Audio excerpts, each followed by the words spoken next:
नमस्ते दोस्तों। आइए देखते हैं हम लोग अपना ये अगला एपिसोड, ठीक है। और ये हम लोग लेकर के आए हैं प्राचीन भारत का इतिहास, ठीक है। तो फर्स्ट ही चैप्टर है इतिहास के स्रोत। आप लोग कैसे हैं ज़रूर हमको बताइए, और आपकी तैयारी कैसी चल रही है।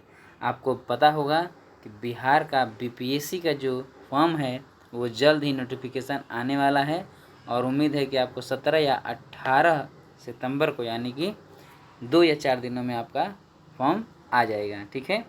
तो चलिए इस न्यूज़ के साथ हम लोग आगे बढ़ते हैं। देखिए यहाँ पर क्या दिया हुआ है, मैच करना है, ठीक है। तो देखिए इसमें क्या है, मैच कीजिए। बुद्ध चरित्र, बुद्ध चरित्र को किसने लिखा, ठीक है। तो ध्यान दीजिए, बुद्ध चरित्र को लिखे थे कौन, आप लोग को पता होगा, कुछ लोगों को ये हो जाएंगे अश्वघोष, ठीक है। बुद्ध चरित्र को लिखने वाले हैं अश्वघोष। याद रखिएगा कैसे इसको।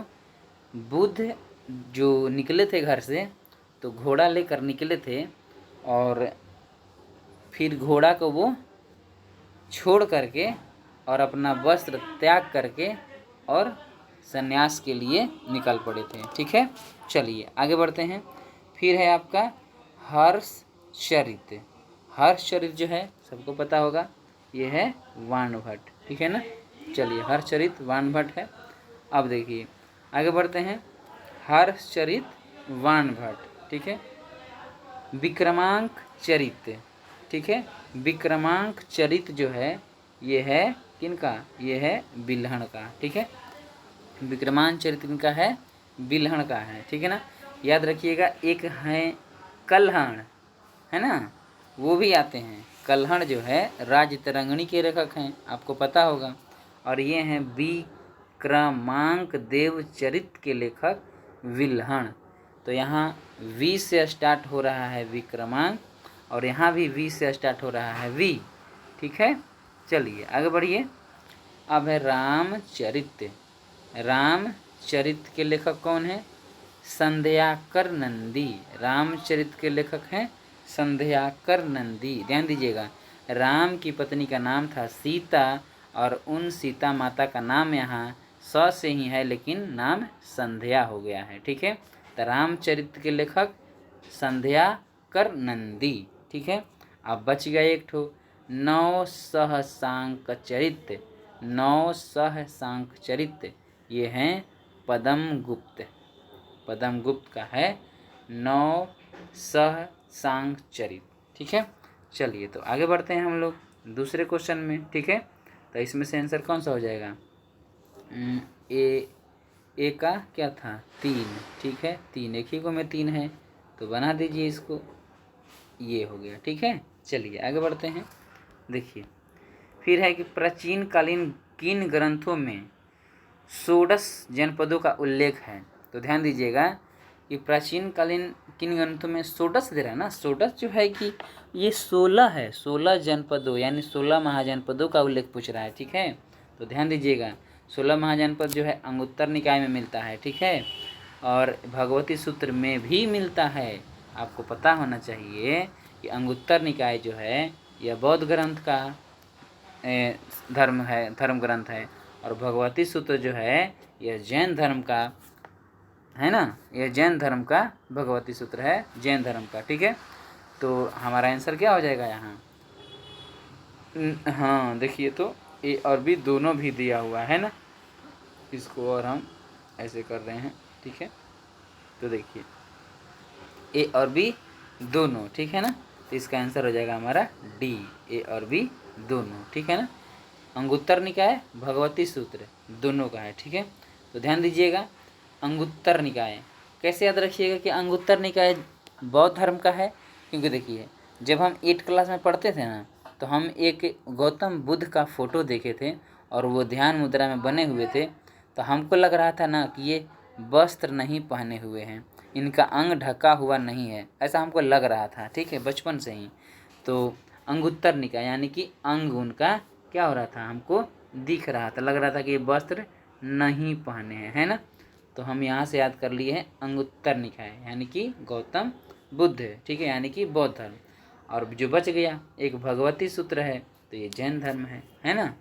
ठीक है, तो इसका आंसर क्या हो जाएगा, डी हो जाएगा। ठीक है, चलिए आगे बढ़ते हैं। देखिए फिर आ गया मैच करने के लिए ना, देखिए फिर आ गया मैच करने के लिए, तो देखिए ध्यान देंगे यहाँ अच्छे से, क्या है, मेगास्थनीज। मेगास्थनीज ने क्या लिखा आपको पता होगा। मेगास्थनीज ने जो है वो इंडिका लिखा, इंडिका है ना। मेगास्थनीज ने इंडिका लिखा, इंडिका। ठीक है, अब देखिए फिर आपका आ गया टॉलमी। टॉलमी भी आपको पता होगा। मेगास्थनीज ने इंडिका लिखा, सबको याद रहता है ये। मेगास्थनीज जो है इंडिका नामक बुक की रचना की है, इंडिका नामक बुक की। और टॉलमी जो है ज्योग्राफी की। अब देखिए ज्योग्राफी में जो हम लोग नक्शा बनाते हैं तो लंबा लंबा बनाते हैं, टॉल टॉल बनाते हैं, तो टॉलमी ज्योग्राफी। ठीक है, अब देखिए अज्ञात लेखक जो है ना, पेरिप्लस ऑफ द इरिथ्रियन सी, ये आपको लूसेंट में मिलेगा। अज्ञात लेखक कौन है, पेरिप्लस ऑफ द इरिथ्रियन सी के लेखक का नाम नहीं पता चला है। और आगे आते हैं प्लिनी। प्लिनी के हो जाएंगे नेचुरल हिस्ट्री, नेचुरल हिस्ट्री या हिस्टोरी का। प्लिनी ने ही लिखा है नेचुरल हिस्ट्री में कि यूरोप के जो लोग हैं वो स्वाद के लिए अपना सारा सोना भारत में ट्रांसफ़र कर दिए हैं, सारा मसाला खरीदने के चक्कर में। ठीक है, चलिए आगे बढ़ते हैं। देखिए अगला क्वेश्चन, अच्छा फिर आ गया मैच करने के लिए, है ना। देखिए मैच करने का एक अच्छा होता है कि मतलब बहुत ज़्यादा क्वेश्चन ध्यान में आ जाता है ना। चलिए देखते हैं, तो 4 में आते हैं फाहियान। अब यहाँ दिया हुआ है कि कौन किसके शासनकाल में आया है। ठीक है, तो चलिए देखते हैं फाहियान। फाहियान आप लोग को पता होगा, फाहियान किसके शासनकाल में आया है। तो देखिए ये है आपका चंद्रगुप्त द्वितीय, है ना। चंद्रगुप्त द्वितीय पढ़ रहे हैं, तो चंद्रगुप्त द्वितीय के समय में कौन आया, फाहियान आया। और चंद्रगुप्त द्वितीय क्या है, ये गुप्त वंश का शासक है। और गुप्त वंश के संस्थापक कौन है आप लोग कमेंट में ज़रूर बताइए, वैसे हम बता दे रहे हैं, ये हैं श्री गुप्त। श्री गुप्त के बाद आते हैं उनके बेटे घटोत्कच। ठीक है, और घटोत्कच के बाद क्या आते हैं आप लोग बता दीजिए। ठीक है, घटोत्कच के बाद आते हैं आपको चंद्रगुप्त प्रथम, चंद्रगुप्त प्रथम। और उसके बाद आते हैं क्या नाम है उनका, समुद्रगुप्त।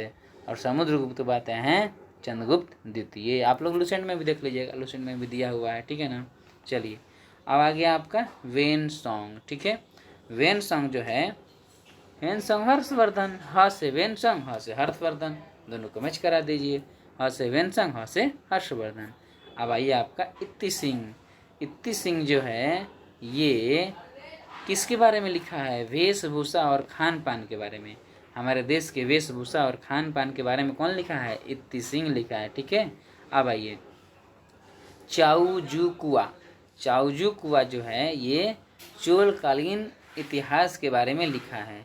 चाउजुकुआ किसके बारे में लिखा, चोलकालीन इतिहास के बारे में लिखा। ठीक है, तो एकदम सीधा सीधा आगे बढ़ते हैं। तो इसका आंसर कौन सा हो जाएगा, 1 2 3 4 है ना, सी नंबर। ठीक है, चलिए आगे बढ़ते हैं। देखिए भारत में सबसे प्राचीन अभिलेख किस शासक के प्राप्त हुए हैं। ठीक है ना, यह है क्वेश्चन नंबर 5। ठीक है, सबसे प्राचीन मतलब सबसे पहले कौन था जो अभिलेख लिखना शुरू किया, सबको पता है अशोक था। और कौन था, है ना, अशोक था। यहाँ है डी नंबर में अशोक है, डी नंबर में यहाँ अशोक है। ठीक है ना, चलिए आगे बढ़ते हैं। तो आंसर हो जाएगा ये अशोक। ठीक है, चलिए आगे बढ़ते हैं। सर्वप्रथम 1837 में, ध्यान दीजिएगा ये ईस्वी सन क्या है, 1837 है। ठीक है ना, 1837 की बात हो रही है, 1837 की बात हो रही है। ठीक है ना, 1837 की बात हो रही है। ठीक है, अशोक के अभिलेखों को किसके द्वारा पढ़ा गया, किसके द्वारा पढ़ा गया। आइए इसको छोटा छोटा कर देते हैं, किसके द्वारा पढ़ा गया। ये तो सबको पता है, जेम्स प्रिंसेप, है ना, जेम्स प्रिंसेप। ठीक है, जेम्स प्रिंसेप। ठीक है, चलिए आगे बढ़ते हैं। देखिए 7 नंबर क्वेश्चन है, सबसे प्राचीन स्मृति कौन सी है। ये किसको नहीं पता है, ये किसको नहीं पता है, मनुस्मृति। सबसे प्राचीन स्मृति मनुस्मृति, है ना। चलिए आगे बढ़ते हैं। आदि काव्य की संज्ञा किसे दी जाती है। आदि काव्य की संज्ञा किसे दी जाती है, ठीक है ना। तो आदि काव्य की संज्ञा ये रामायण को दी जाती है, ठीक है। चलिए आगे बढ़ते हैं। अब देखिए इधर आते हैं इस पेज में आते हैं। इसमें क्या क्या है देखिए, इसमें आ जाइए। हाँ ठीक है। अब देखिए 9 नंबर क्वेश्चन कह रहा है कि प्राचीनतम पुराण है। तो प्राचीनतम पुराण सबको पता है, मत्स्य पुराण, लुसेंट में भी दिया हुआ है ना। अब देखिए कि कृष्ण भक्ति का प्रथम और प्रधान ग्रंथ कौन सा है, तो कौन सा है, श्रीमद् भगवत गीता है, ठीक है। चलिए आगे बढ़ते हैं, श्रीमद् भगवत गीता, ठीक है। आप लोग भी बनाइए, थोड़ा सा हम रुकते हैं। देखिए श्रीमद् भगवत गीता कृष्ण भक्ति का प्रथम और प्रधान ग्रंथ है। प्राचीनतम व्याकरण अष्टाध्यायी के रचनाकार कौन है, आप लोग खुद बताइए, ठीक है ना। प्राचीनतम व्याकरण अष्टाध्यायी के रचनाकार कौन है, ठीक है, ठीक है। चलिए आते हैं। तो अष्टाध्यायी, अच्छा ये दिख नहीं रहा है ना, तभी तो अष्टाध्यायी का रचनाकार कौन है, तो ये रहा आपका पाणिनि, है ना। अष्टाध्यायी के हो जाएगा पाणिनि, ठीक है। चलिए अष्टाध्यायी क्या, पाणिनि। शूल्व सूत्र किस समय से संबंधित पुस्तक है, शूल्व सूत्र किस समय से संबंधित पुस्तक है, ठीक है ना। शूल्व सूत्र, तो ये आपको पता होना चाहिए, ज्यामिति से है, ठीक है।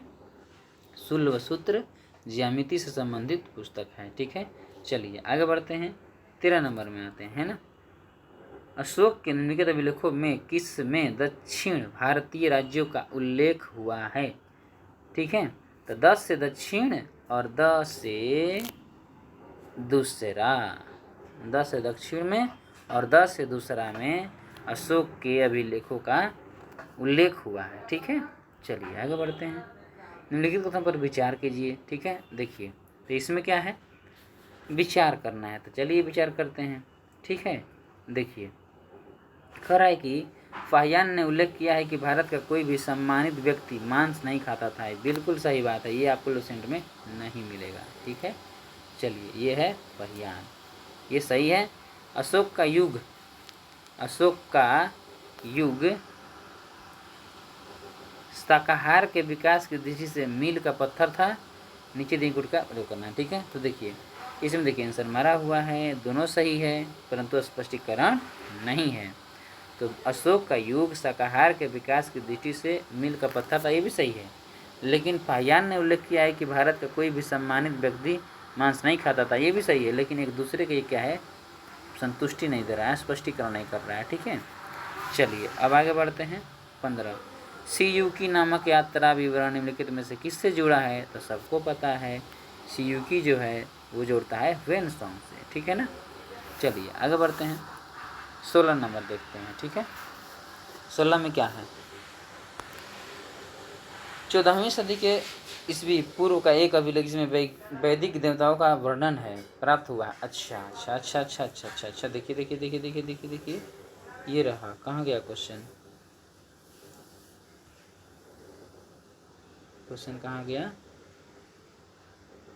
अशोक के निम्नलिखित अभिलेखों में किस में दक्षिण भारतीय राज्यों का उल्लेख हुआ, ये तो हो गया, ठीक है। सेम इस तरह का क्वेश्चन एक मिला था ना।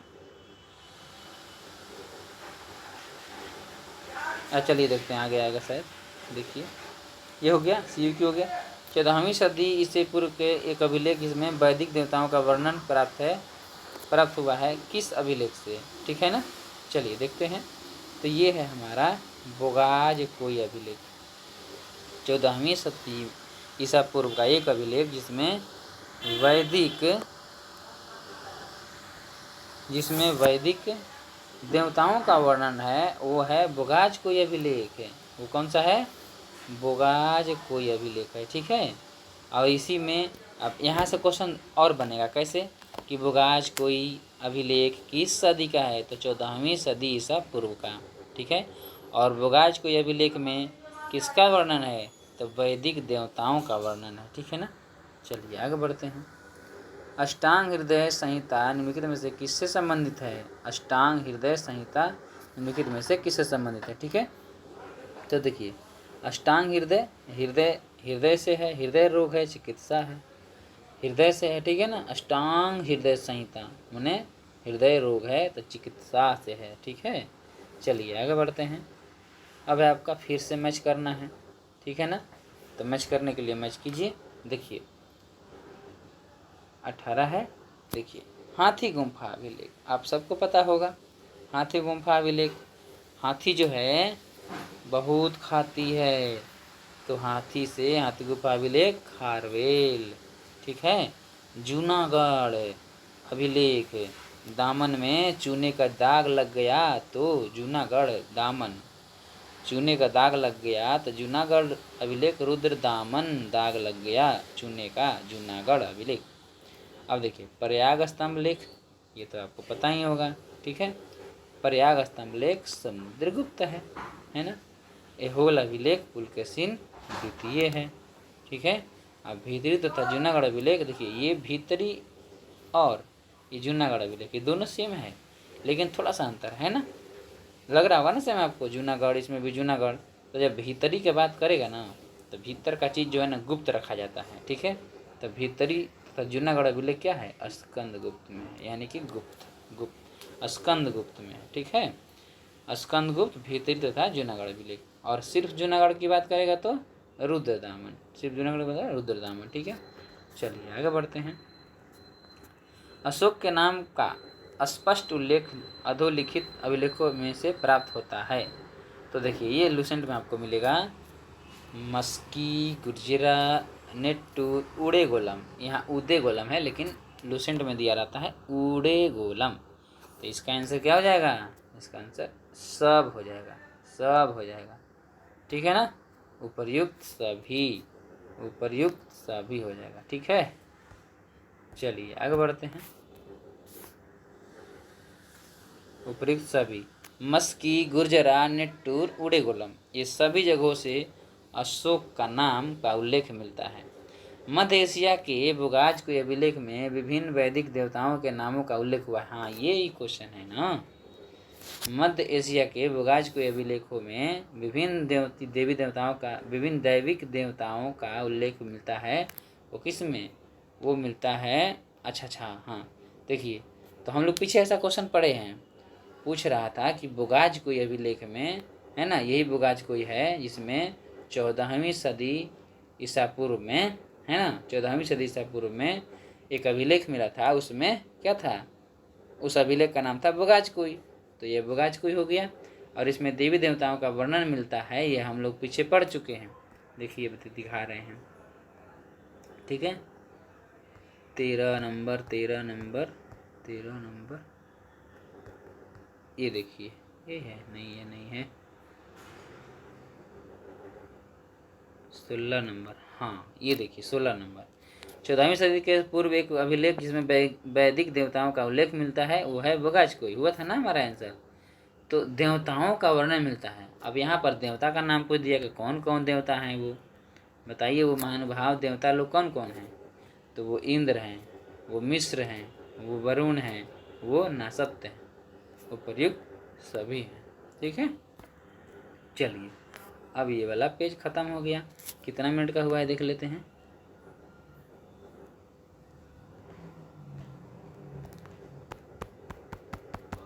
ये तो टच ही नहीं हो रहा है।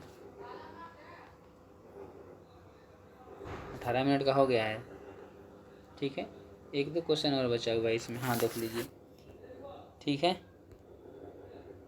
देखिए क्वेश्चन है कि अच्छा इसमें भी मैचिंग करना है, ठीक है ना, इसमें भी मैचिंग करना है। तो आइए फटाफट मैचिंग करते हैं, ठीक है।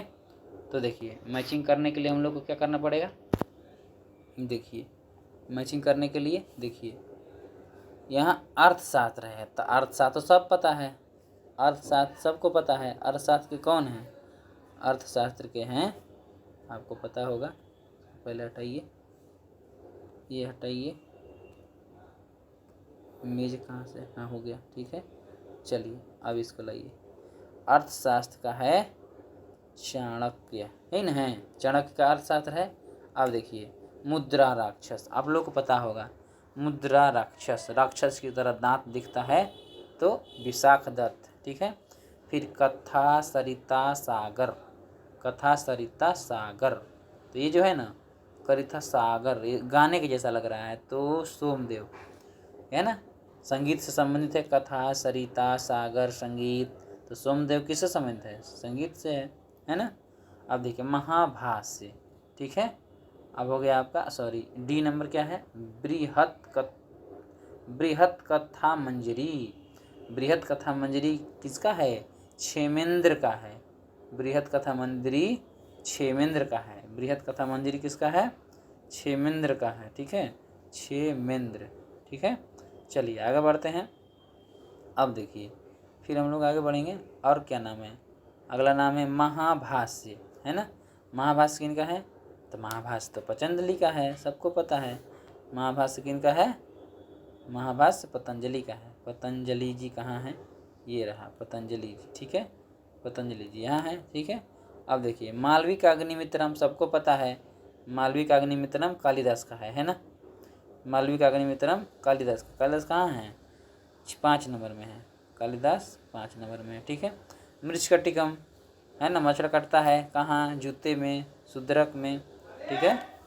सु मैंने जूता, जूते में मच्छर रहता है, ठीक है। मृच्छकटिकम। नीति शास्त्र, अब देखिए नीति शास्त्र, ठीक है। नीति शास्त्र क्या है? नीति शास्त्र, ठीक है। एच है ना, नीति शास्त्र। अब देखिए काम अंधक है। नीति से काम कीजिएगा तो काम आसान हो जाएगा, काम अंधक है। नीति और शास्त्र से चलिएगा तो काम आ जाएगा और ये काम आसान हो जाएगा, काम अंधक है। राज तरंगणी का कौन है? कल्हाण। हो गया खत्म, ठीक है। चलिए अब आगे बढ़ते हैं। देखिए और भी क्वेश्चन है। हाँ इधर क्वेश्चन है, निम्नलिखित में से कौन सही सुमेलित नहीं है? अच्छा इसमें भी दे दिया सही सुमेलित नहीं है, पूछ रहा है इसमें, ठीक है। अब देखिए तो इसमें नहीं सही सुमेलित है, यहाँ आंसर भी दिया हुआ है 22 का सी है, ठीक है। देखिए तो यहाँ देख लेते हैं, हाँ ठीक है। तो नहीं सुमेलित है 22 का सी। तो ये देखिए तो ये सुमेलित नहीं है, तो बाकी सब सुमेलित है, तो उसको पढ़ लीजिए। फाहियान 399 से 414 ईस्वी तक भारत में रहा, लगभग 15 साल रहा, है ना, लगभग 15 साल रहा।